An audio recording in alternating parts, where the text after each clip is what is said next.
दशरत्नेरशना भवति द्वादशमासाः संवत्सरः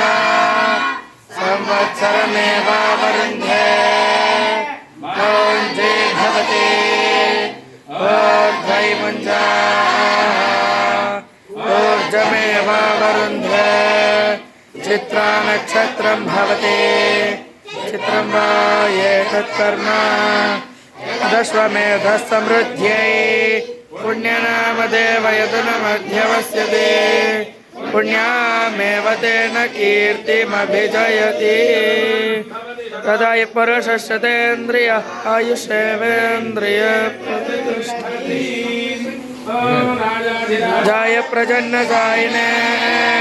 नमः वयं वै श्रवणाय कुर्मणे